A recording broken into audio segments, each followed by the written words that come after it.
खनक अपने serious expression लिए रविंद्र जी के सामने देख रही थी, जैसे वो कह रही हो कि आगे बोलिए और क्या कहना चाहते हैं। रविंद्र जी खनक के एक्सप्रेशन से हैरान थे। उन्हें लगा कि शायद खनक को ये बात जानकर काफी हैरानी होगी, लेकिन ऐसा नहीं था। जब रविंद्र जी कुछ बोले नहीं तो खनक ने अपने सीरियस लहजे में कहा, इसके आगे आप कुछ कहना चाहते हैं? खनक की आवाज काफी शांत थी, जैसे उसे इस बात से कोई फर्क ना पड़ रहा हो। रविंद्र जी इमोशनल हो गए, उनकी आवाज में थोड़ी नमी आ गई। वह बोले, सुहानी मुझे माफ कर दो, मुझसे बहुत बड़ी गलती हो गई। मुझे तुम्हारी माँ को ढूंढना चाहिए था, और जब वो मिली तो बहुत देर हो चुकी थी। खनक के चेहरे के एक्सप्रेशन बिल्कुल नहीं बदले, वह वैसे ही सीरियस लहजे में बोली, आपको क्या करना चाहिए था और क्या नहीं, इससे मुझे अब कोई फर्क नहीं पड़ता। और आप एक बात अच्छे से जान लीजिए कि सुहानी का इस दुनिया में कोई वजूद नहीं है। आपके सामने जो लड़की है वो पहले खनक शर्मा थी और अब मिसेज खनक सिंघानिया। मुझे देखकर आपके दिल में जो भी जज्बात आ रहे हैं वो आप अपने तक रखें तो बेहतर होगा। आपकी अपनी एक बेटी है, कम से कम उसके साथ पूरा न्याय कीजिए। अपना प्यार, अटेंशन और फिक्र सिर्फ उसी के लिए रखिए। मुझे आपसे कुछ नहीं चाहिए। खनक ने सीधे सीधे तरीके से उन्हें ठुकरा दिया था, उन्हें अपने पिता मानने से इनकार कर दिया था। रविंद्र जी के आंखों से एक आंसू लुढ़क गया, लेकिन उन्होंने ने उसे छुपा लिया। रविंद्र जी खनक की बातों पर मायूस होकर बोले, माना कि मैं अपने फर्ज निभाने से चुका हूं, लेकिन तुम मेरा खून हो। इस वक्त तुम जिस शख्स के साथ हो, क्या जानती हो उसके बारे में? क्या तुम जानती हो वो कैसा है? उसने कई लोगों को बड़ी ही बेरहमी से मारा है। उसके सीने में दिल नहीं है। वो अपनी खुद की फैमिली से दूर रहता है। उसने अपने सगे बाप को जेल भिजवा दिया। क्या तुम्हें कुछ पता है इस बारे में? खनक को नहीं पता था कि रोनित जी के साथ क्या हुआ था, लेकिन रेयांश ने रोनित जी को जेल भिजवा दिया था, क्योंकि नित्या और तन्मय के साथ रोनित जी भी मिले हुए थे। हालांकि वो सामने नहीं आए थे, लेकिन रेयांश की नजरों से वो बच नहीं पाए थे। खनक ने तंज भरी मुस्कान के साथ कहा, आपको मेरी फिक्र हो रही है? क्या बात है मिस्टर माथुर? उनके बारे में बोलने से पहले कभी खुद के गिरेबान में झांक कर देखा है? आपने क्या किया? सालों पहले मेरी माँ से प्यार के वादे किए, प्यार के नाम पर उनके साथ अपनी हदें पार कर दी, और जब उन्हें आपकी सबसे ज्यादा जरूरत थी तब आपने क्या किया? अपने परिवार के कहने पर कही और सगाई कर ली। अरे आप में इतनी भी हिम्मत नहीं हुई कि जाकर अपने पेरेंट्स को बताएं कि आप किसी से प्यार करते हैं। आपके प्यार की निशानी उसके पेट में पल रही है। आपने मेरी माँ को उस वक्त छोड़ा जब उन्हें आपकी सबसे ज्यादा जरूरत थी। और आप मुझे बता रहे हैं कि जिस शख्स के साथ आज मैं हूं, मैं उसके बारे में कितना जानती हूं और कितना नहीं। तो सुनिए, मुझे नहीं फर्क पड़ता कि वो शख्स दुनिया के लिए क्या है और क्या नहीं। वो मेरे लिए मेरे सब कुछ है। उस एक ही शख्स में मुझे मेरे सारे रिश्ते मिल गए।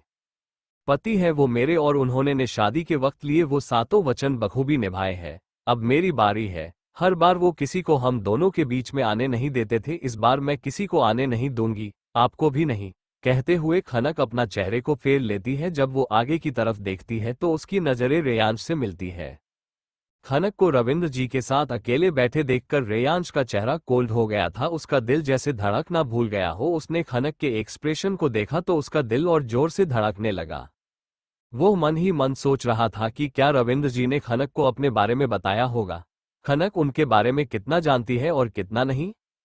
तभी खनक के चेहरे पर एक प्यारी सी मुस्कान आ जाती है। वो रेयांश को देखकर अपनी जगह से उठकर जाने लगी। तभी रविंद्र जी ने खनक से कहा, सुहानी मुझे माफ कर दो बेटा, मुझे ऐसे मत ठुकराओ। मैं वादा करता हूं मैं पिता होने के सारे फर्ज निभाऊंगा, तुम्हें वह हक और प्यार दूंगा जिसकी तुम हकदार हो। खनक पीछे पलटती है और बिना किसी एक्सप्रेशन के बोली, आप हार चुके हैं मिस्टर माथुर, अब और कोशिश मत करिए। कहीं ऐसा ना हो कि आप एक बेटी को पाने के चक्कर में अपनी दूसरी बेटी को भी खो दो। खनक अपने कदम आगे बढ़ा देती है। वही बेबसी और मायूसी से रविंद्र जी खनक को जाते हुए देखते रहते हैं। वह खुद को कोसते हुए बोले, मेरी एक गलती और मैंने अपने प्यार को खो दिया, और आज उसकी परछाई बनकर आई मेरी बेटी भी मुझसे दूर जा चुकी है। उनकी नज़र थोड़ी दूर खड़े खनक और रेयांश के ऊपर गई। दोनों ही एक दूसरे के करीब खड़े थे। रेयांश उसे कुछ कह रहा था और खनक मुस्कुराते हुए उसे सुन रही थी।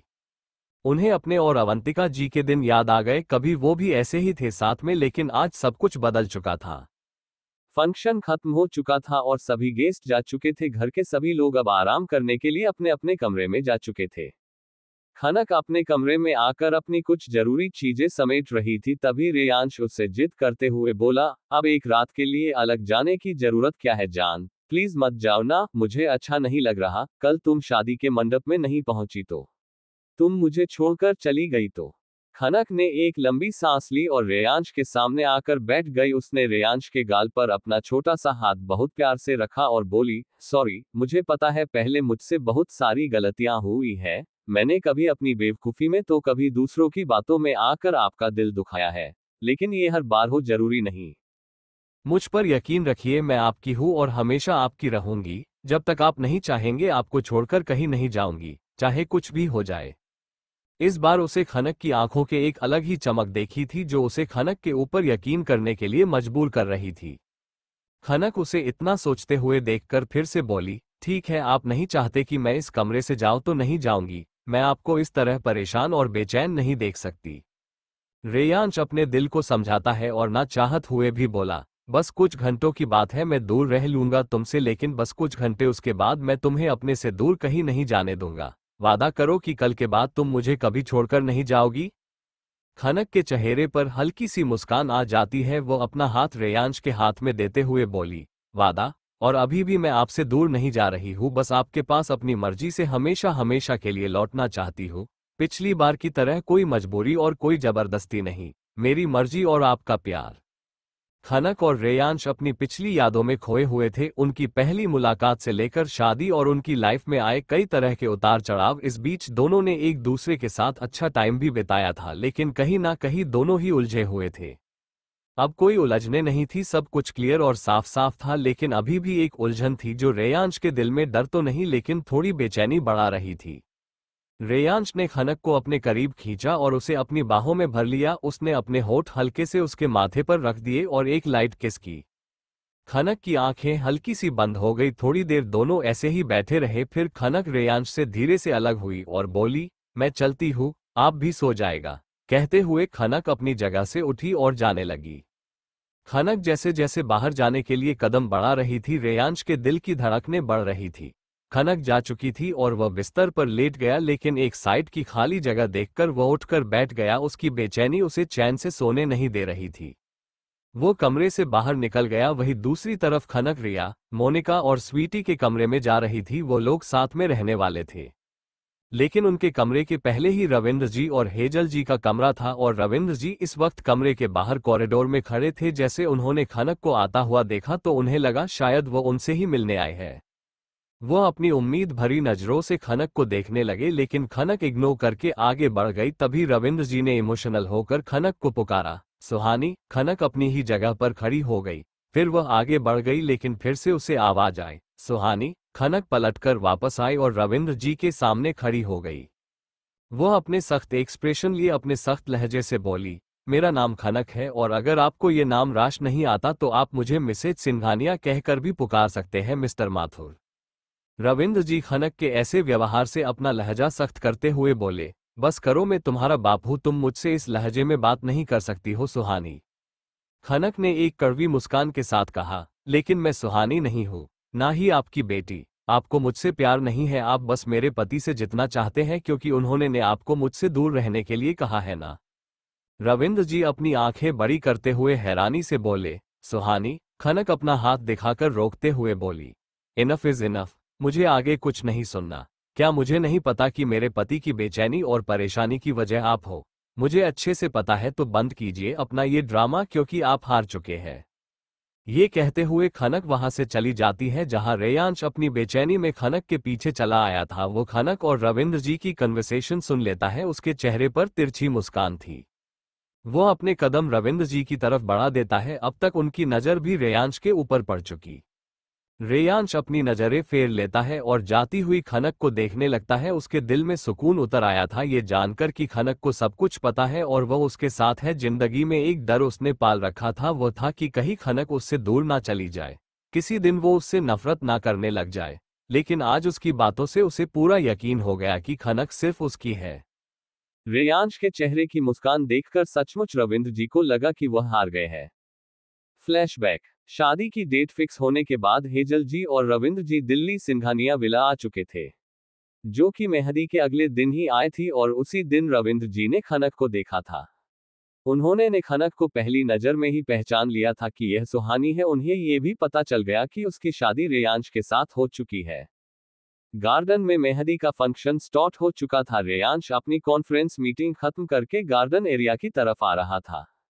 तभी कॉरिडोर में ही उसे रविंद्र जी खड़े हुए मिल गए। उन्हें पहले ही पता था कि रेयांश अभी तक बाहर नहीं आया है, इसलिए वह उसी का इंतजार कर रहे थे।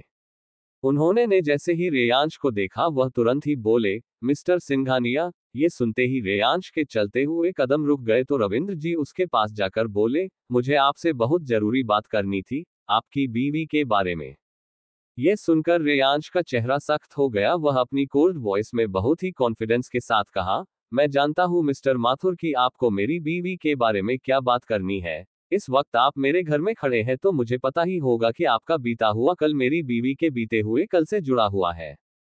अगर मोक्ष और रिया एक दूसरे से प्यार नहीं करते होते तो शायद मैं इस शादी को होने भी नहीं देता, लेकिन आपके किए की सजा मैं आपकी मासूम बेटी को नहीं देना चाहता। आफ्टर ऑल वो मेरी बीवी को दीदी कहती है, लेकिन आप ये बिल्कुल मत समझिएगा कि खनक आपको पापा कह के बुलाएगी। ये मैं होने नहीं दूंगा। वो सिर्फ मेरी है, बाकी के रिश्ते तो सिर्फ उसकी खुशी के लिए बनाए रखे हैं, लेकिन उसमें भी आप कहीं नहीं हो। बेहतर होगा कि अपनी बेटी रिया की शादी में खुशी खुशी उसका कन्यादान करके यहाँ से रवाना हो जाए। मैं कोई भी तमाशा नहीं चाहता। रेयांश का सीधा सीधा बोल देना रविंद्र जी को बिल्कुल भी पसंद नहीं आया था। वह अपने फेस पर कड़वी मुस्कान लिए बोले, देखते हैं कि जब उसे पता चलेगा कि मैं उसका पिता हूं तो वो मेरे साथ आएगी या आपके साथ रहेगी मिस्टर सिंघानिया, क्योंकि कुछ बातें तो मैं भी जानता हूं। रेयांश अपनी जलती निगाहों से रविंद्र जी को घूरते हुए अपनी सख्त आवाज से बोला, what do you mean.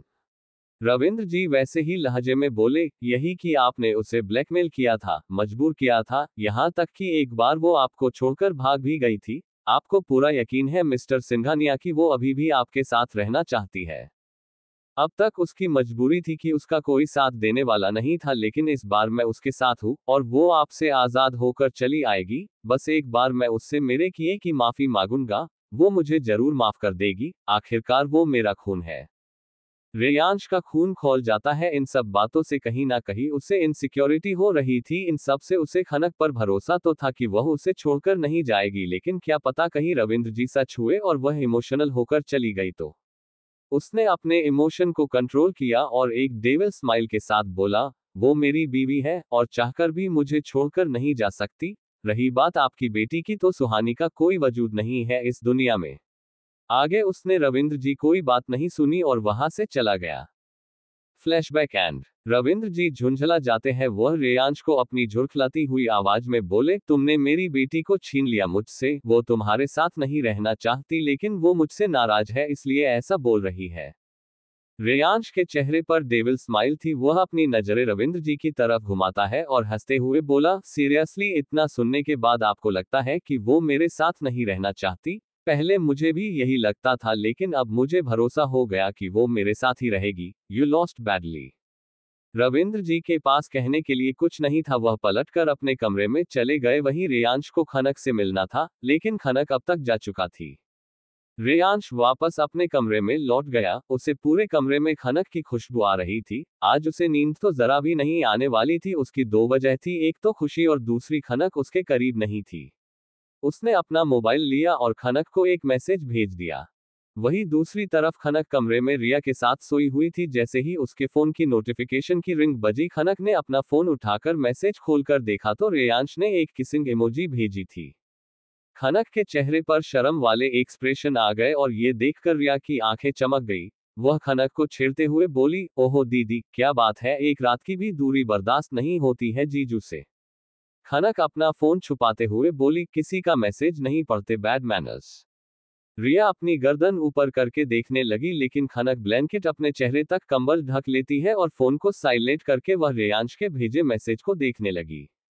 Reyansh ने उसे मैसेज में लिखा था, I heard everything, I am proud of you माई जान। खनक हैरान थी। उसने तुरंत रिप्लाई किया, did you follow me. Reyansh reply में एक स्माइली इमोजी भेजता है तो खनक शौकन वाली इमोजी भेजती है। खनक तुरंत ही गुड नाइट और लव यू का मैसेज भेज देती है तो रेयांश एक सैड इमोजी भेज देता है तो खनक उसे एक किसिंग इमोजी भेज देती है। अब खनक अपने मोबाइल में रेयांश की तस्वीर निकालकर अपने सीने से लगा लेती है और अपनी आंखें बंद कर लेती है।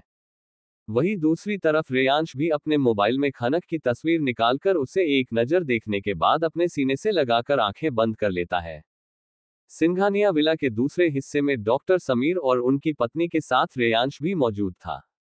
डॉक्टर समीर ने नॉर्मल लहजे में सारे रिपोर्ट्स दिखाकर कहा, मिसेज सिंघानिया के रिपोर्ट्स काफी अच्छी आए हैं, उनकी हेल्थ में अब काफी इंप्रूवमेंट आए है। वो ट्रीटमेंट के साथ कोऑपरेट कर रही है, वजह है कि वह आपसे इमोशनली काफी ज्यादा अटैच है। मिस्टर सिंघानिया, आप उनके लिए दर्द और मरहम दोनों बन सकते हैं। एक आप ही है जो उन्हें हैंडल कर सकते हैं। रेयांश सब कुछ बहुत ध्यान से अपने एक्सप्रेशनलेस चेहरे के साथ बिना कुछ रिएक्ट करे सुन रहा था। ये तो उसे भी पता था कि खनक रिएक्ट बस उसके लिए ही करती थी, वरना उसे किसी से कोई फर्क नहीं पड़ता था। रेयांश ने आगे ज्यादा कुछ नहीं कहा, बस वह इतना ही बोला, ठीक है, आज हमारी शादी है, तो हिप्नोसिस थेरेपी शादी के बाद होगी। डॉक्टर समीर और डॉक्टर कविता ने सिर्फ अपनी गर्दन हाँ में हिला दी और रेयांश वहां से चला गया। वह खनक को ढूंढ रहा था, सुबह से उसने खनक को नहीं देखा था, वह बेचैन था। वो खनक से कुछ कहना चाहता था और कुछ समझना भी चाहता था। खुशनसीबी से खनक उसे अकेले ही बीच रास्ते में मिल गई। उसने एक पल नहीं गवाया और उसका हाथ पकड़कर उसे अपने पास खींच लिया। अचानक हुए एक्शन से खनक कुछ पल चौंक गई और उसके एक्सप्रेशन थोड़े अजीब हो गए, लेकिन रेयांश को देखकर तुरंत ही वह नॉर्मल हो गई। दोनों एक पिलर के पीछे एक दूसरे के एकदम करीब खड़े थे। रेयांश इस वक्त खनक के चेहरे को देख रहा था, वो नोट कर रहा था कि वह क्या रिएक्ट करेगी। खनक ने नॉर्मल लहजे में कहा, क्या हुआ, आप ठीक है ना? रेयांश ने झिझकते हुए कहा, मुझे तुमसे बहुत जरूरी बात करनी है, कुछ देर के लिए मेरे साथ कमरे में चलोगी? खनक हैरान थी, आज तक रेयांश ने कभी उससे ऐसे पूछा नहीं था, वो तो उस पर हमेशा अपना हक जताता था, तो फिर आज क्यों? खनक ने उसके माथे पर हाथ रखा और उसे चेक करने लगी, तो रेयांश ने उसका हाथ पकड़कर अपने माथे से हटाकर नीचे किया और कहा, मैं ठीक हूं, मुझे कुछ नहीं हुआ है। खनक हैरानी से बोली, तो ऐसी बहकी बहकी बातें क्यों कर रहे हैं? रेयांश ने उसके सवाल को इग्नोर किया और फिर झुंझलाकर बोला, तुम चल रही हो कि नहीं ये बोलो। खनक ने अब ज्यादा कुछ सवाल ना करना ही बेहतर समझा और उसका हाथ पकड़कर अपने साथ उनके कमरे में चली आए और सवालिया नजरों से रेयांश को देखने लगी। रेयांश ने उसे बेड पर बिठाया और अपने मोबाइल में एक वीडियो को दिखाया। ये वही वीडियो था जिस रात वह सिंघानिया विला से अकेले चली गई थी। वह सीसीटीवी फुटेज खनक खुद को देखकर हैरान थी। रेयांश ने वह वीडियो बंद किया और नॉर्मल लहजे में पूछा, तुम्हारी याददाश्त जा चुकी थी और तुम इमोशनली काफी वीक थी, इसलिए तुम्हें बताने की हिम्मत नहीं हुई।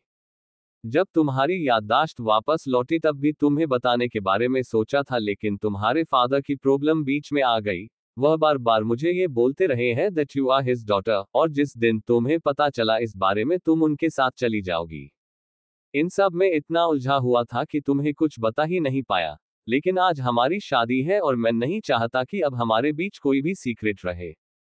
तुम फिक्र मत करो, मैं हूं तुम्हारे साथ हर वक्त हर पल हूं, तुम्हें कभी अकेला नहीं छोड़ूंगा। बस वादा करो कि तुम आज के बाद मुझसे कभी दूर जाने के बारे में नहीं सोचोगी, चाहे हालात कैसे भी हो।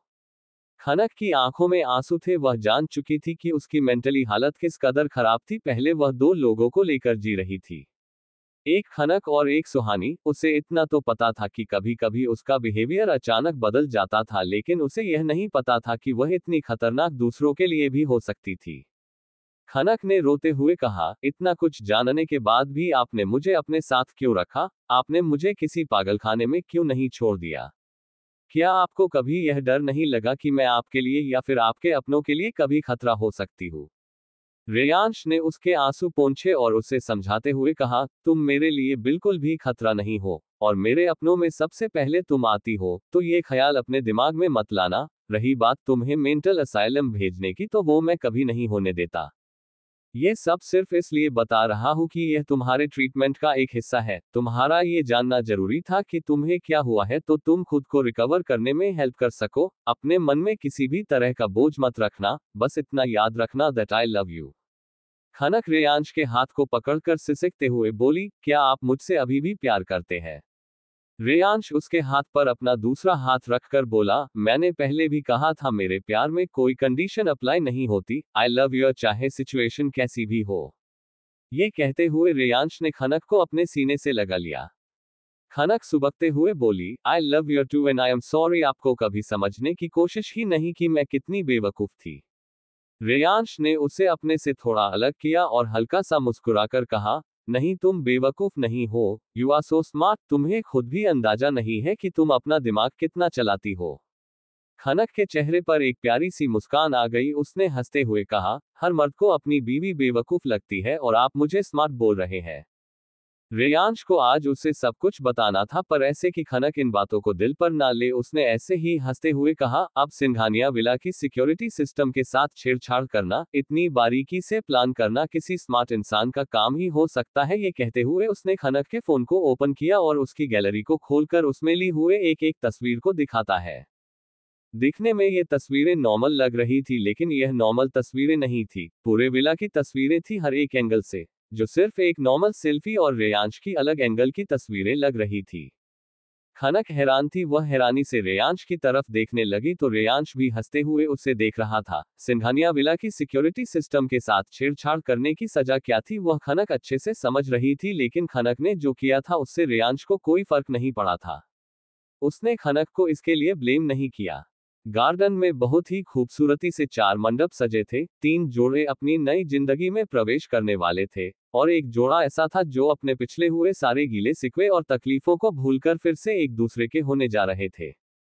जिस जगह पर हमेशा खालीपन और अकेलापन हुआ करता था, आज वहां रौनक सजी थी और उसकी वजह सिर्फ एक ही थी, वह थी खनक। बचपन से लेकर आज तक जिसकी खुद की जिंदगी वीरान रही, आज उसी की वजह से कुछ लोगों की जिंदगी आबाद हो गई थी और रेयांश ने भी प्यार करना सीखा था। हालांकि कि रेयांश की जिंदगी में कभी किसी चीज की कमी नहीं थी। दौलत, शोहरत, इज्जत, हर चीज हद से ज्यादा मिली थी, लेकिन सब कुछ मिलना पॉसिबल नहीं था। उसकी जिंदगी में हमेशा प्यार की कमी रही।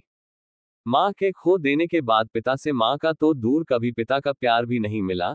चाचा चाची थे लेकिन उनका अपना परिवार था। दादाजी का प्यार मिला जरूर था, लेकिन माता पिता का प्यार अलग होता है। एक बच्चा हमेशा अपने माता पिता के बिना खुद को अनाथ ही महसूस करता है और रेयांश के साथ ऐसा ही था। धीरे धीरे मेहमान आना शुरू हो गए थे। लिमिटेड गेस्ट के साथ यह शादी हो रही थी, इसलिए काफी सिंपल था, लेकिन जितना सिंपल था उतना ही खूबसूरत था। चारों दुल्हन के लिए एक ब्राइड रूम तैयार होने के लिए सजाया गया था और चारों को बहुत ही खूबसूरती से सजाया गया था। चारों के वेडिंग कॉस्ट्यूम एक जैसे थे और चारों ही बहुत खूबसूरत लग रही थी। गोल्डन कलर के लहंगे जिसमें काफी एक्सपेंसिव वर्क किया गया था और उसे सोने के तार से सजाया गया था, जो कि काफी एक्सपेंसिव था। और चारों दुल्हों के कॉस्ट्यूम को भी सेम रखा गया था और उनकी कॉस्ट्यूम दुल्हनों के कॉस्ट्यूम से मैच कर रहे थे। मंडप में चारों दुल्हों को बिठाया गया था और धीरे धीरे से मंत्रों का उच्चारण हो रहा था। सभी मंडप के सामने लगी हुई चेयर्स पर बैठे हुए थे और बहुत बेसब्री से दुल्हनों का वेट कर रहे थे। थोड़ी ही देर में चारों पंडित जी ने दुल्हनों को बुलाने को कहा तो रूही, नीलिमा जी, सुनीता जी और हेजल जी उनको लेकर आए। तीनों दुल्हों के चेहरे पर अपनी अपनी दुल्हनों को देखकर एक चमक और खुशी थी। रेयांश एकटक खनक को देख रहा था। खनक के चेहरे पर खुशी थी और चमक भी। पिछली बार की तरह मजबूरी या तकलीफ बिल्कुल भी नहीं थी। अब चारों को मंडप में बिठाया गया। अब फिर से मंत्रों का उच्चारण होने लगा। सभी तिरछी नजर से अपनी अपनी दुल्हनों को देख रहे थे और बैकग्राउंड में बहुत प्यार गाना बजने लगता है। अंखियां मिला के चन्ना, पावी ना जुदाई वे। अंखियां मिला के चन्ना, पावी ना जुदाई वे। देवे ना ताने मैनू सारी खुदाई वे। अंखियां मिला के। धीरे से चारों लड़कियों ने तिरछी नजर से अपने अपने पार्टनर्स को देखा, जो बड़ी ही शिद्दत से उन्हें ही देख रहे थे। तारे हैं बाराती, चांदनी है ये बारात। सातों फेरे होंगे अब हाथों में लेके हाथ दो। जीवन साथी हम, दिया और बाती हम। रे जीवन साथी हम, दिया और बाती हम। जब कन्यादान का टाइम आया तो सबसे पहले मोनिका का कन्यादान किया गया। अशोक जी और सुनीता जी ने सबसे पहले मोनिका का कन्यादान किया, फिर स्वीटी का। हेजल जी और रविंद्र जी रिया का कन्यादान करने के लिए आए। तीनों लड़कियों के कन्यादान की रस्म हो चुकी थी, अब बाकी थी तो खनक। रविंद्र जी खनक की तरफ अपनी उम्मीद भरी नजरों से देख रहे थे। तभी रेयांश ने अशोक जी से कहा, खनक का कन्यादान आप करेंगे? आपने उसे पाला है तो ये हक आपका बनता है। खनक ने अशोक जी की तरफ देखा और हल्की सी मुस्कान के साथ अपना सिर हाँ में हिला दिया। अशोक जी को अंदाजा नहीं था कि रेयांश उन्हें ये हक देगा। अशोक जी और सुनीता जी आगे आए और खनक का कन्यादान किया, और यह होते ही रविंद्र जी की आंखों में आंसू आ गए। फाइनली वह समझ चुके थे कि अब उन्हें कभी सुहानी से पापा होने का हक नहीं मिलेगा, क्योंकि वह खनक थी और अब वह पूरी तरह से खनक बन चुकी थी। अब आगे की रस्में स्टार्ट हुए और फेरे हुए। चारों जोड़े अब फेरे लेते हैं। तारे हैं बाराती, चांदनी है यह बारात, सातों फेरे होंगे अब हाथों में लेके हाथ दो। जीवन साथी हम, दिया और बाती हम दो। तारे हैं बाराती, चांदनी है यह बारात। सभी लोग चारों जोड़े पर फूलों की बरसात करने लगते हैं। थोड़ी ही देर में फेरे खत्म होते हैं और अब पंडित जी दुल्हन की मांग में सिंदूर लगाने को कहते हैं। सभी दूल्हे अपनी अपनी दुल्हनों के मांग में सिंदूर भरते हैं और सभी दुल्हनों का चेहरा खिल जाता है और अपनी आंखें हल्की सी बंद कर लेती है। यह एक अलग ही सुकून था। गंगा जमुना से भी पावन तेरा मेरा बंधन, तेरा प्रेम है फुलवारी और मेरा मन है आंगन। जन्मों जन्मों का ही सजनी तेरा मेरा साथ, सातों फेरे होंगे अब हाथों में लेके हाथ। जीवन साथी हम, दिया और बाती हम। जीवन साथी हम, दिया और बाती हम। अब चारों दूल्हे अपनी अपनी दुल्हन को मंगलसूत्र पहनाने के लिए अपने हाथ बढ़ाते हैं। चारों लड़कियां अपने अपने दूल्हे को एक नजर देखकर अपनी नजरें नीचे कर लेती है। उनके चेहरे पर खुशी और हया थी। अब मंगलसूत्र पहनाने के बाद पंडित जी बोले, विवाह संपन्न हुआ, आज से आप पति पत्नी हुए। आज से आपके नए जीवन का प्रारंभ हो रहा है। आपके जीवन में हमेशा खुशियां बनी रहे हैं। अब जाकर अपने बड़ों का आशीर्वाद ले लीजिए। सभी मंडप से निकलकर अब अपने अपने बड़ों का आशीर्वाद लेते हैं। सबसे पहले सभी विनय जी का आशीर्वाद लेते हैं, उसके बाद बाकी सबका। खनक की आंख में इस वक्त एक आंसू आ जाता है। वह अपनी तिरछी नजर से रेयांश को देख रही थी। ये उसकी जिंदगी का वो इंसान था जिसने उसे सच में नई जिंदगी दी थी। तू है जीवन में जो प्रीतम, सुख नहीं मांगूं दूजा। आरती नैनों से करती हूं मन से तेरी पूजा। मैं तो धर्म ही समझूं तेरी कही हुई हर बात। सातों फेरे होंगे अब हाथों में लेके हाथ। जीवन साथी हम, दिया और बाती हम। जीवन साथी हम, दिया और बाती हम। तारे हैं बाराती, चांदनी है ये बारात। खनक की आंखों के सामने उसने की हुई हर गलती और रेयांश की तरफ से मिली हर बार की माफी की झलक आ जाती है। अगर उसकी जगह पर कोई और होता तो शायद ये सब बर्दाश्त नहीं करता। और यह सब सोचकर खनक बिना किसी संकोच के रेयांश के सामने झुक गई और उसके पैर छू लिए। खनक के दोनों हाथ रेयांश के दोनों पैरों पर रखे हुए थे और खनक के आंखों के जो आंसू थे वह टपक कर रेयांश के पैर पर गिर गए। और यह सब बहुत ही अचानक हुआ था जिससे रेयांश और बाकी सब हैरान थे।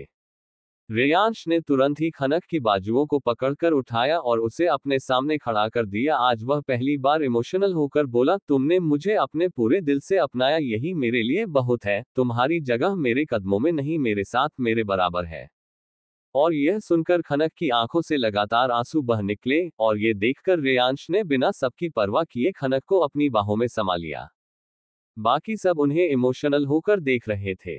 सारे मेहमान जा चुके थे और अब सिर्फ घर वाले ही बचे थे। अब तक सुबह हो चुकी थी, हालांकि कि खनक का गृह प्रवेश पहले ही हो चुका था, लेकिन फिर भी बाकी सब दुल्हनों के साथ खनक का भी गृह प्रवेश किया गया। सभी अपनी अपनी जिंदगी की नई शुरुआत करने जा रहे थे। सारी रस्में पूरी होने के बाद सभी अपने अपने कमरे में आराम करने के लिए चले गए थे, क्योंकि सभी रात भर जागने की वजह से थके हुए थे। दोपहर का टाइम था और पूरा विला काफी शांत था। रेयांश, मोक्ष, अतुल और रोनी चारों ही कुछ घंटे के आराम के बाद सभी ऑफिस के लिए निकल गए थे, क्योंकि शादी के माहौल की वजह से वह लोग काफी टाइम से ऑफिस नहीं जा पाए थे और अखिल और रेहान दोनों ही दोनों कंपनीज को संभाल रहे थे। वही अशोक जी और सुनीता जी अपने घर वापस लौट चले थे। हेजल जी और रविंद्र जी भी कुछ घंटे पहले ही फ्लाइट से मुंबई के लिए रवाना हो चुके थे। विनय जी अपने काम की वजह से बाहर चले गए थे और राजीव जी भी अपनी दिल्ली की ब्रांच के लिए निकल गए थे। नीलिमा जी अनाथ आश्रम में गई थी। वह एक सोशल वर्कर थी और कई अनाथ आश्रम भी चलाती थी। तो शादी की खुशी में उन्होंने अनाथ आश्रम के बच्चों के लिए कई सारे गिफ्ट्स लिए थे जिन्हें वह खुद देना चाहती थी। शिवांश जो घर पर ही रुका था, उसे अचानक ही किसी इंपोर्टेंट काम के लिए 1-2 घंटे के लिए बाहर भेजा गया था। अब घर में सिर्फ रूही, खनक, रिया, स्वीटी और मोनिका ही थे। पांचों लड़कियां अकेले घर पर थी। वहीं विला के दूसरे हिस्से में डॉक्टर समीर और उनकी वाइफ कविता जी थे। पांचों लड़कियां एक साथ हाल में बैठी थी। पांचों में रूही अकेली थी जो मैरिड नहीं थी, लेकिन वह बाकी की चारों लड़कियों को समझा रही थी कि उन्हें कैसे अपने अपने पति को अपनी मुट्ठी में रखना चाहिए, वरना वह कैसे उन्हें टेकन फॉर ग्रांटेड ले सकते हैं। पांचों लड़कियां एक दूसरे से हंसी मजाक कर ही रही थी कि तभी अचानक ही विला के बाहर एक एक करके 4 से 5 बार बहुत बड़े धमाके हुए और पूरे विला में धुआं ही धुआं छा गया। सिक्योरिटी सिस्टम अलर्ट हो चुकी थी और यह होते ही पूरे विला में पानी की फुहार छूटने लगी क्योंकि धमाके की वजह से काफी जगह आग लगी थी जिसकी वजह से विला में आग बुझाने के लिए ऑटोमेटिक सिस्टम अपने आप ऑन हो गया था। विला के गार्ड्स कुछ समझ पाते उससे पहले ही चारों दुल्हनों को कोई आया और अपने साथ ले गया लेकिन रूही को वहीं छोड़ गए थे। सिंघानिया विला पर हमला होने की खबर अब तक रेयांश और बाकी सबको लग चुकी थी और वह लोग विला के लिए निकल चुके थे। जब सिंघानिया विला में इतना बड़ा धमाका हुआ एक सिक्योरिटी अलार्म रेयांश के फोन में भी बजा था जिससे रेयांश समझ चुका था कि कोई तो प्रॉब्लम हुई है विला में। शिवांश विला जाने के लिए वापस लौट चुका था इसलिए वह सबसे पहले आ चुका था। वह भागते हुए विला के अंदर गया। अब तक आग तो बुझ चुकी थी लेकिन कुछ हिस्सा थोड़ा बहुत जल चुका था। बाहर वॉचमैन से लेकर बॉडीगार्ड सभी काफी घायल हालत में थे। रूही जमीन पर थोड़ी घायल अवस्था में पड़ी हुई थी जिसे देखकर शिवांश भागते हुए आया। वह पैनिक होते हुए रूही के पास गया और उसे अपने गले लगा लिया। रूही जोर जोर से रो रही थी। वह शिवांश के गले लगे रोते हुए बोली, शिवांश वो लोग ले गए उन लोगों को। वह लोग खनक भाभी, मोनिका भाभी, स्वीटी भाभी और रिया को उठाकर ले गए। रूही बहुत ही ज्यादा पैनिक कर रही थी। शिवांश घायल रूही को लेकर विला के बाहर भागा। वह रूही को किसी तरह समझाते हुए बोला, आप फिक्र मत करिए, उन्हें कुछ नहीं होगा, हम उन्हें ढूंढ लेंगे। रूही दर्द से कराहते हुए बोली, मैंने बहुत कोशिश की उन लोगों को रोकने की लेकिन मैं नहीं रोक पाई। कहते हुए वह बहुत ही जोर जोर से रो रही थी। रूही के चेहरे पर थप्पड़ के निशान थे और उसके सिर पर भी चोट थी जिसे देखकर लगता कि उसे किसी चीज से मारा गया था। अब तक रेयांश, मोक्ष, अतुल और रोनी भी आ चुके थे, साथ में रेहान और अखिल भी। अब तक नीलिमा जी भी आ चुकी थी। रिया को इतनी बुरी हालत में देखकर नीलिमा जी पैनिक करने लगी। तभी रेयांश ने उन्हें आश्वासन देने के लहजे में कहा, चाची यह वक्त पैनिक होने का नहीं है, आप शिवांश के साथ हॉस्पिटल के लिए निकलिए, रूही बिल्कुल ठीक हो जाएगी, बाकी सब हम संभाल लेंगे। नीलिमा जी बुरी तरह डरी हुई थी। उन्हें बाकी लड़कियों के लिए भी डर लग रहा था। वह रोते हुए बोली, लेकिन खनक और बाकी सब कहाँ है? मोक्ष उन्हें समझाते हुए बोला, आंटी वह लोग मिल जाएगी, आप अभी यहाँ से हॉस्पिटल के लिए निकलिए प्लीज। फिर वह शिवांश की तरफ देखते हुए बोला, तुम और अखिल जाओ रूही को हॉस्पिटल लेकर, और हाँ अंकल और दादू को भी अपने साथ ले जाना। मोक्ष के ऑर्डर को फॉलो करते हुए शिवांश और अखिल उन्हें लेकर हॉस्पिटल के लिए निकल गए। अतुल और रेहान दोनों ही अपने अपने टैब पर बाकी की लड़कियों के लाइव लोकेशन को ट्रैक करने लगे। वहीं रेयांश, रोनी और मोक्ष विला के सभी घायल बॉडीगार्ड्स को हॉस्पिटल पहुंचाने का इंतजाम करने लगे। रेयांश विला के दूसरे हिस्से में बहुत ही तेजी से गया और वहां के एक कमरे के पास आकर डोर खटखटाया। अंदर बैठे समीर जी और कविता जी बुरी तरह डरे सहमे दुबक कर बैठे हुए थे क्योंकि उनकी लाइफ में ये पहला इंसिडेंट था। वह डोर के नॉक होने से बहुत ज्यादा डर गए थे इसलिए वह डोर ओपन हो नहीं कर रहे थे। रेयांश समझ चुका था कि यह लोग डरे हुए हैं इसलिए उसने तुरंत ही बायोमेट्रिक से डोर ओपन किया और यह होते ही दोनों ही डॉक्टर्स डर के मारे कांपने लगे और जब उन्होंने सामने रेयांश को देखा तो वह लोग थोड़े रिलैक्स हुए। डॉक्टर समीर बुरी तरह डरी हुई आवाज में बोले, मिस्टर सिंघानिया लगता है यहाँ। वह आगे कुछ बोल पाते रेयांश उनके डर को समझते हुए बोला, आप लोगों को कुछ नहीं होगा, चलो यहाँ से। कहते हुए वह उन्हें अपने साथ लेकर विला के उस साइड आ गया जहाँ बाकी सब थे।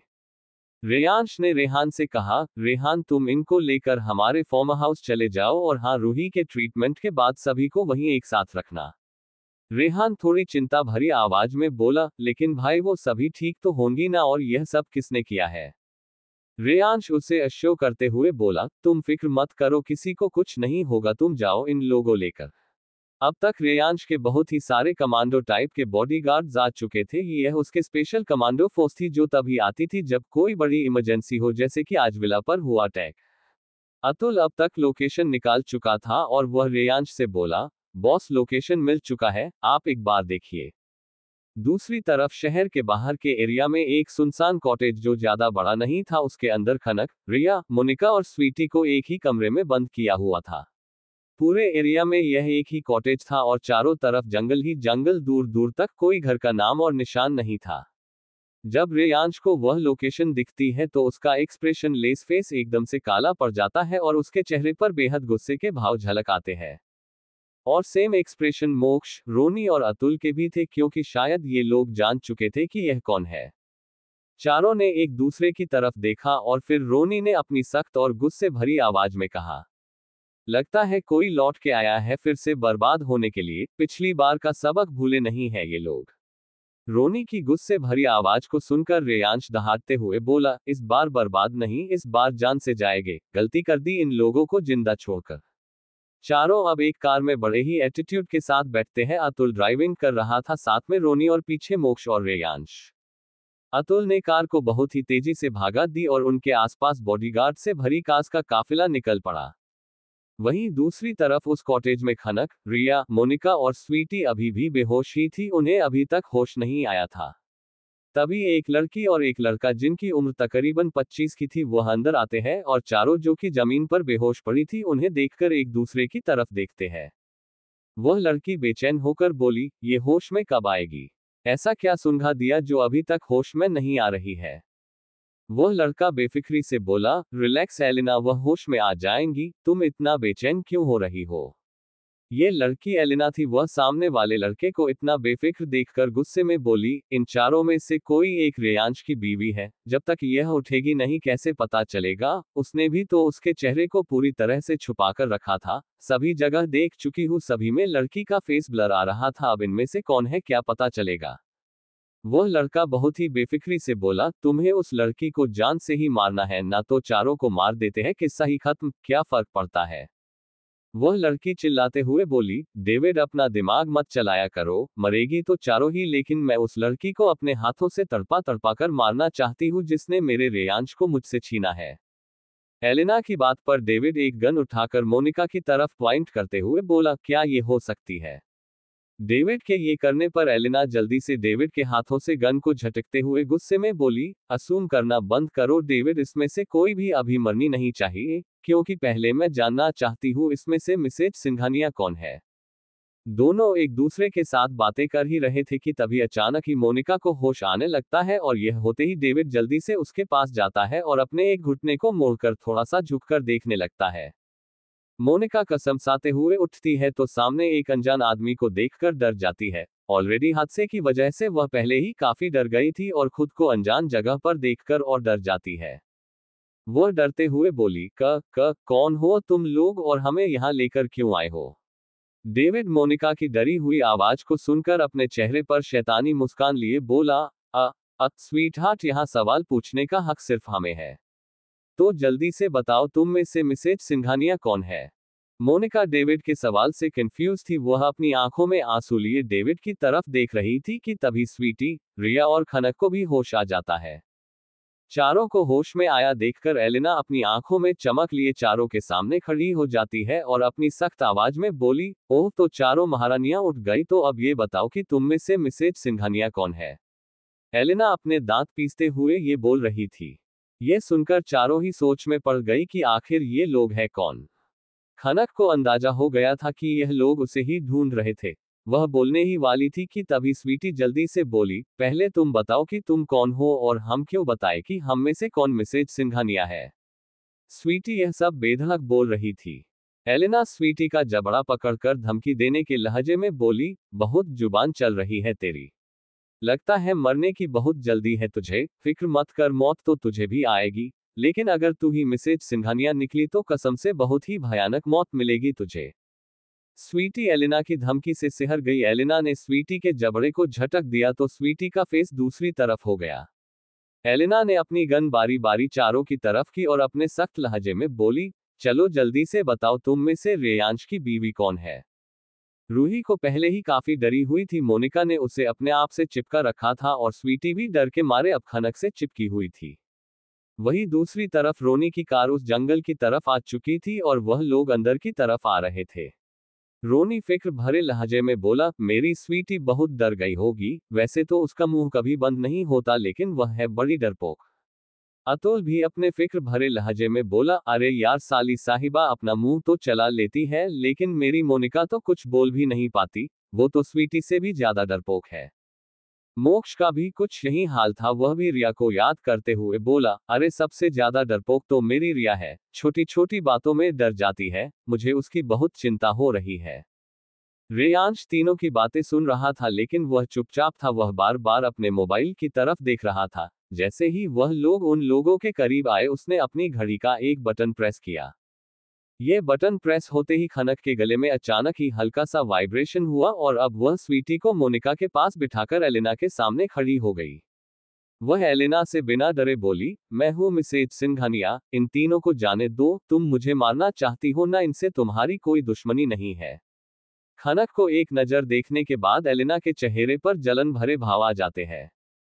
एक 21 साल की बेहद नाजुक और खूबसूरत सी लड़की जिसके चेहरे पर बाकी सभी के मुकाबले मासूमियत बहुत ही ज्यादा दिखाई दे रही थी, वह भले ही डर नहीं रही थी लेकिन उसका चेहरा छोटे से बच्चे की तरह था और ये देखकर एलिना का चेहरा सख्त हो गया।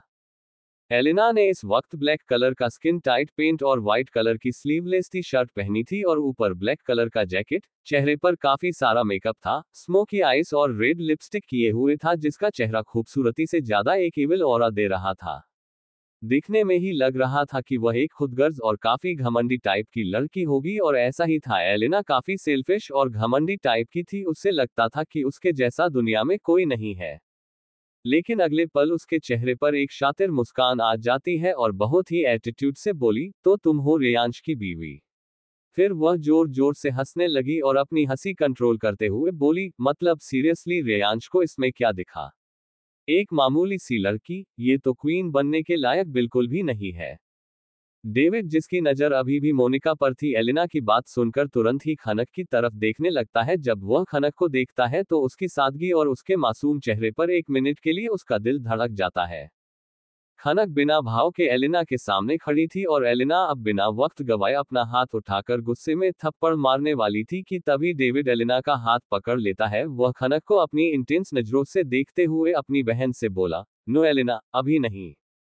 एलिना जब डेविड की तरफ देखती है तो उसके चेहरे पर खनक के लिए डिजाइन साफ साफ दिखने लगते हैं। वह एलिना का हाथ पकड़कर उसे पीछे करते हुए खुद खनक की तरफ जाने लगता है।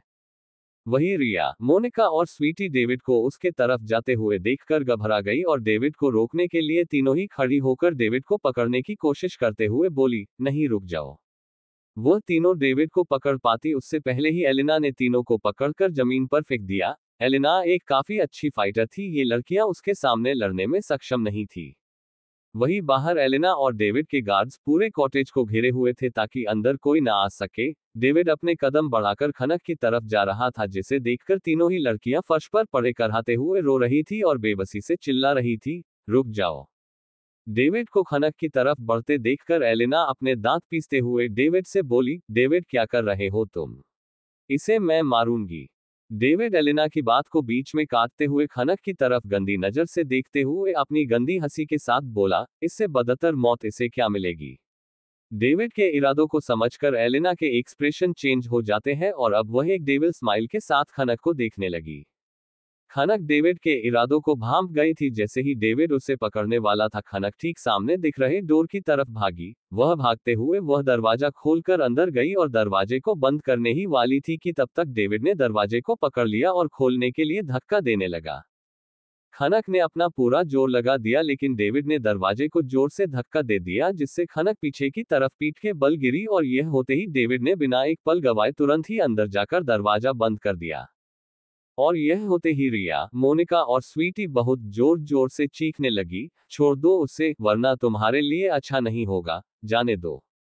एलिना बारी बारी तीनों को बहुत जोर से थप्पड़ मारती है तो तीनों ही सहम जाती है और फर्श पर गिर जाती है। एलिना अपने दांत पीसते हुए बोली, तुम्हारा भी यही हाल होने वाला है बहुत ही जल्द।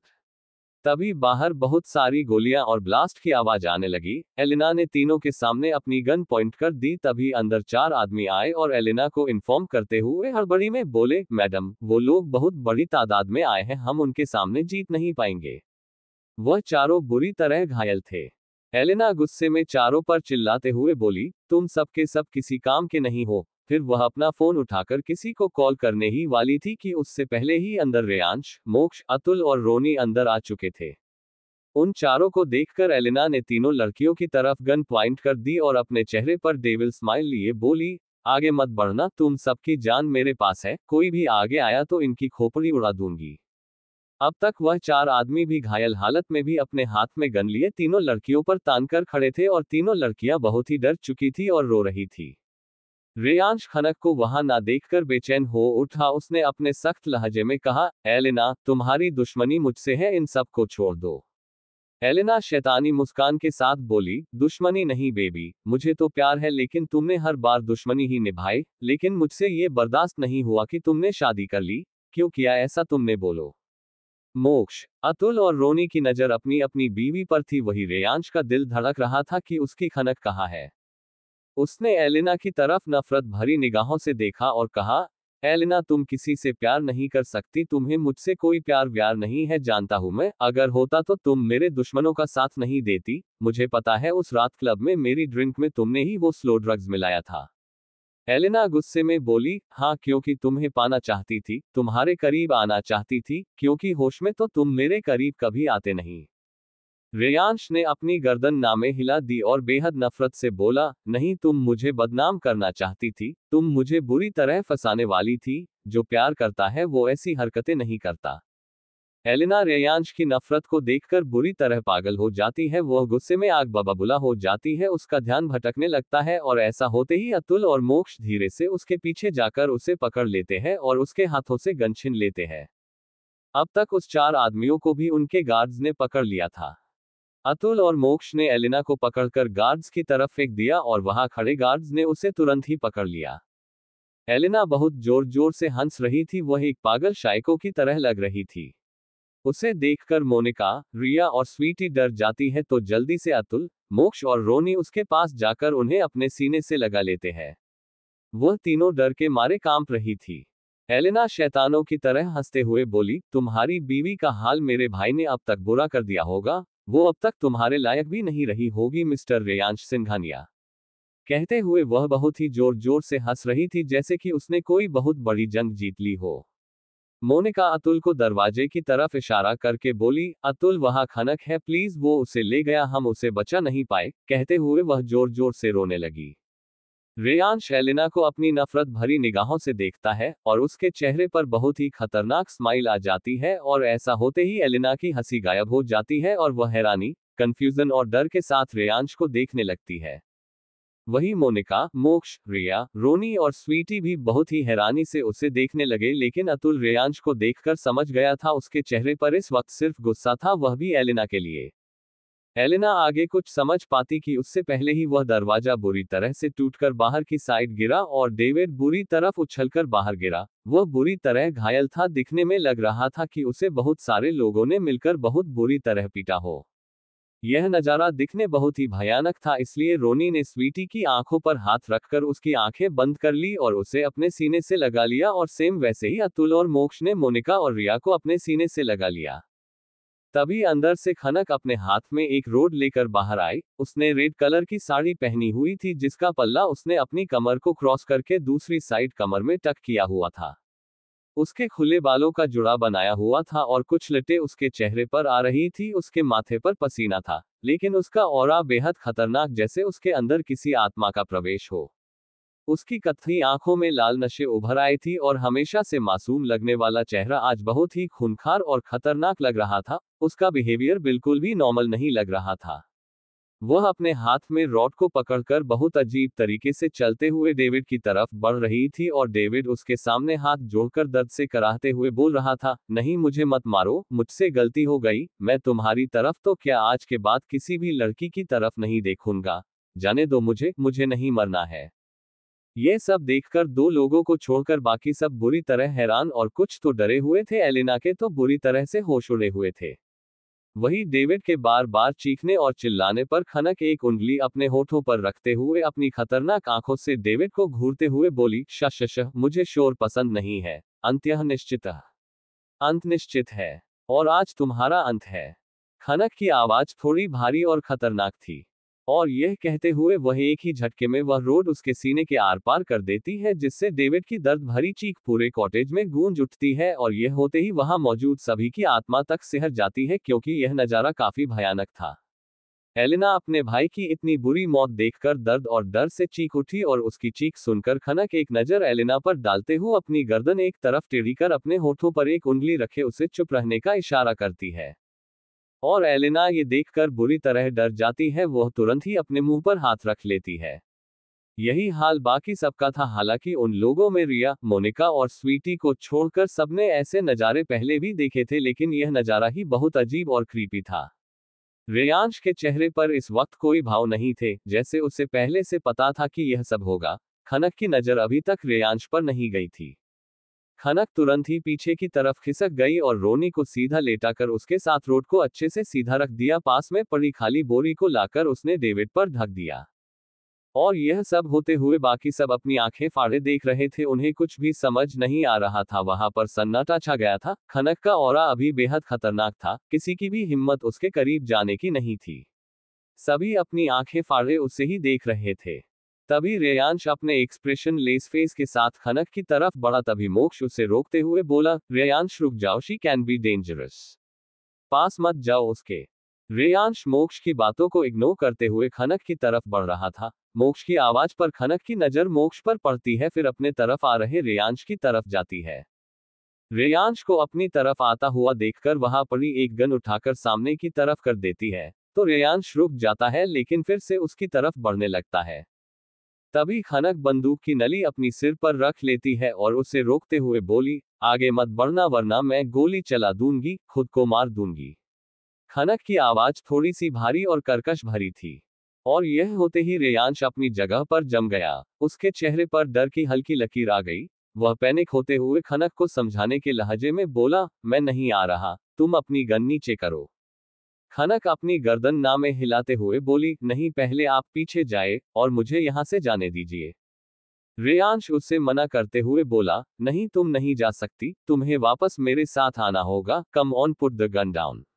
रेयांश अपने हाथों के इशारे से खनक समझाते हुए बोल रहा था। खनक अपनी गन को अपने सिर पर ज्यादा जोर लगाकर दबाती है और ट्रिगर के ऊपर उंगली दबाने लगती है। वह अपनी कर्कश आवाज में बोली, मैं खुद को खत्म कर लूंगी क्योंकि मैं दूसरों के लिए खतरा हूं। कहते हुए उसकी आंखों में आंसू बहने लगे। उसका चेहरा पूरी तरह आंसुओं से भीगने लगा। रेयांश का चेहरा भी दर्द से भर गया। उसने अपने हाथ में पकड़ी गन की नली को ठीक अपने दिल के पास रखा और थोड़ा दबाते हुए बोला, ठीक है, अगर तुमने अपनी जान दी तो मैं भी मर जाऊंगा, अगर तुम नहीं तो मैं भी नहीं। धीरे धीरे खनक के अंदर बदलाव आने लगे। अब वह पहले की तरह मासूम और नाजुक लड़की लगने लगी थी जो डरी हुई थी। खनक की आंखों में झरने की तरह आंसू बहने लगे। वह रोते हुए अपने भरे गले से बोली, मैं आपके लायक नहीं हूं, मुझे दर्द हो रहा है, मैंने कभी आपको कोई खुशी नहीं दी। You deserve a better girl in your life. और वह मैं नहीं हूं। रेयांश अपना सिर नामे हिलाते हुए दर्द भरे लहजे में बोला, मुझे कोई और नहीं चाहिए, मुझे सिर्फ तुम चाहिए। आई love you, I love you, I love you, please मेरे पास आ जाओ वरना मैं।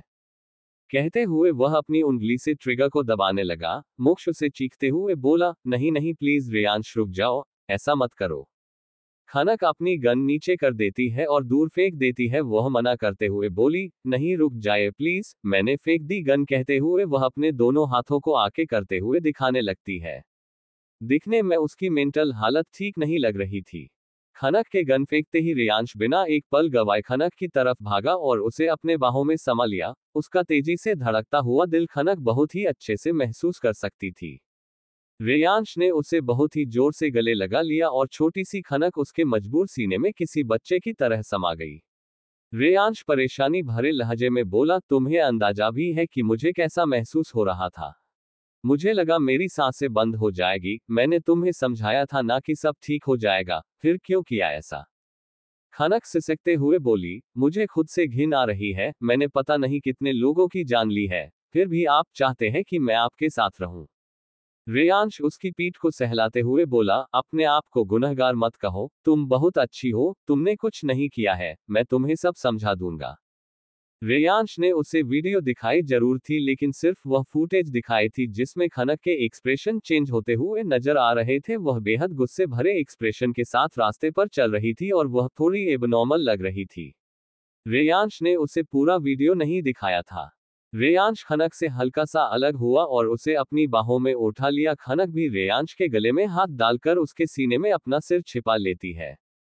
रेयांश अपनी कोल्ड वॉयस में बोला, घर चलो और कोई भी इस बारे में किसी के बात नहीं करेगा, यहां तक कि एक दूसरे के साथ भी डिस्कस नहीं करेगा। कहते हुए वह बाहर निकल गया। बाकी सब भी उसके पीछे पीछे निकल गए। कुछ घंटों के सफर के बाद सभी सिंघानिया फार्म हाउस में थे। सिक्योरिटी रीजन की वजह से अब सभी को वही रहना था, इसलिए रोनी और स्वीटी को भी वहीं शिफ्ट कर दिया गया। धीरे धीरे वक्त गुजरने लगा। इस बीच खनक की हिप्नोसिस थेरेपी भी हो रही थी और अब उसकी कंडीशन में धीरे धीरे काफी सुधार आने लगा था। वहीं अतुल और मोनिका, रोनी और स्वीटी, मोक्ष और रिया, तीनों कपल की लाइफ भी काफी अच्छे से चल रही थी। इसी बीच राजीव जी और नीलिमा जी को रूही के बारे में पता चला कि वह शिवांश को पसंद करती है। लेकिन रूही अभी शादी नहीं करना चाहती थी, इसलिए दोनों की ही सगाई करवा दी गई। वहीं विनय जी, राजीव जी, नीलिमा जी, रूही और शिवांश शिमला वापस लौट चुके थे और रेहान अपने विला में शिफ्ट हो चुका था। रेहान की लाइफ में अभी भी कोई लड़की नहीं आई थी। सिंघानिया विला को फिर से काफी अच्छे से रिनोवेट कर दिया गया था। खनक के कहने पर मोक्ष और रिया भी सिंघानिया विला में शिफ्ट हो चुके थे। अतुल पहले से ही सिंघानिया विला में रहता था, इसलिए वह मोनिका के साथ अब वहीं रहने का फैसला करता है, क्योंकि वह मोनिका को अकेले नहीं रखना चाहता था। जब सभी को साथ रहते देख स्वीटी ने रोनी के सामने जिद पकड़ ली कि वह भी यहीं रहेगी, लेकिन रोनी उसे हर वीकेंड पर सबसे मिलवाने लेकर आएगा, ये प्रोमिस करके उसे अपने विला ले गया था। पूरे 1 साल के ऊपर हो चुका था और सबकी लाइफ अच्छे से चल रही थी। सिंघानिया विला में सुबह के वक्त खनक किचन में कुछ बना रही थी कि तभी मोनिका वहां आ जाती है। वह एक नजर शेफ की तरफ देखकर बोली, खनक क्या कर रही हो? तुम्हें पता है ना, जीजू देखेंगे तो बहुत नाराज होंगे तुम पर कि तुम फिर किचन में आ गई। तुम बाहर चलो, शेफ बना देंगे तुम्हें जो भी खाना होगा, अभी चलो बाहर। कहते हुए मोनिका खनक के हाथ से नाइफ लेकर नाइफ स्टैंड में रख देती है और उसे लेकर बाहर चली आती है। रिया अपनी कॉलेज के निकल चुकी थी और साथ में मोक्ष भी उसे कॉलेज ड्रॉप करने के लिए जल्दी चला गया था। रेयांश और अतुल दोनों ही लिविंग हॉल में कुछ डिस्कस करते हुए बैठे थे कि तभी मोनिका खनक को लेकर आए और उसे सोफे पर बिठाते हुए रेयांश से बोली, जीजू मुझे खनक की तबीयत कुछ दिनों से ठीक नहीं लग रही। वह कुछ दिनों से थकी थकी सी लग रही है और आज सुबह उसने वॉमिट भी की थी। मुझे लगता है हमें डॉक्टर को बुलाना चाहिए।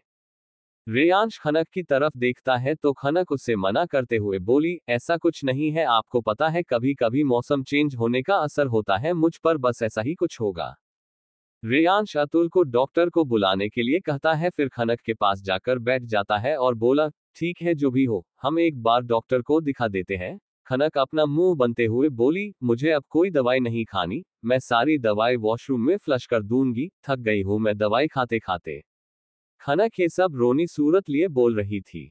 ठीक है मत खाना, लेकिन हम एक बार डॉक्टर को दिखा देते हैं। कहते हुए वह खनक को अपनी गोद में उठाए कमरे में ले चलता है।